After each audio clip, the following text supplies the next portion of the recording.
the actual circuit. Just pass it around or something if you want to see it.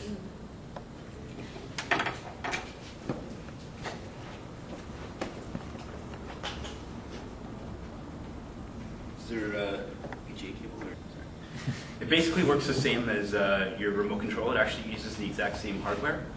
And it's pretty standardized, so it's really cheap to do. So you see, if you look on the board when it comes around to you, you'll see a little thing that stands up there.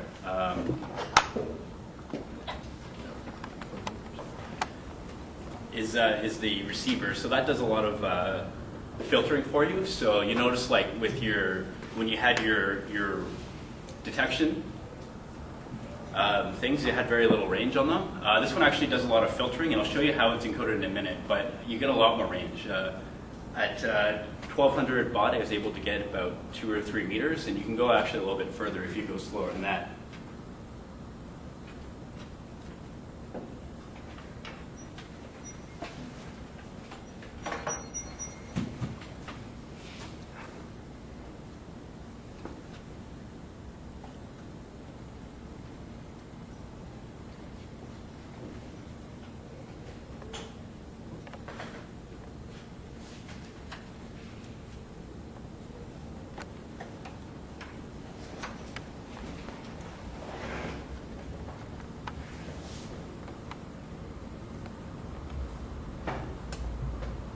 Okay, so those are the two basic elements that you see there.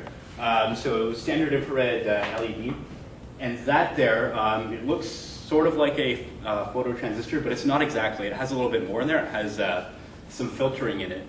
And what you're actually doing when you're sending data over infrared, if you want it to go a reasonable distance, is you're actually going to be turning on and off what's called a carrier wave. So you'll see these pulses here going up and down. So you want to turn on this pulse train. This is 40 kilohertz. And it goes, and it actually uses just the wire right out from your the serial port on your Atmega. And that encodes it in terms of the length of the pulses.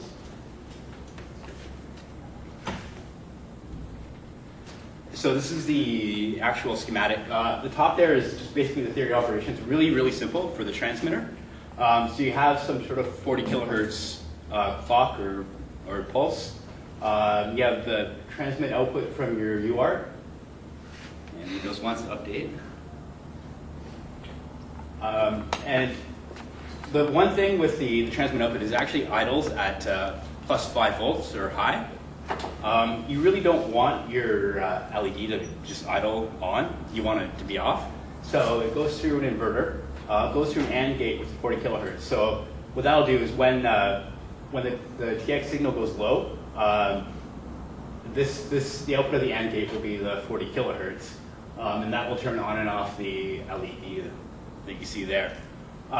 In order to actually do this, to get that 40 kilohertz source, I used a 555 chip, and if you look on the unit there, that's the small chip with a bunch of capacitors around it. So you see there, basically what I'm doing is, the 555 is a basic chip. It's been around since the 70s. It just generates timers and clocks and whatnot.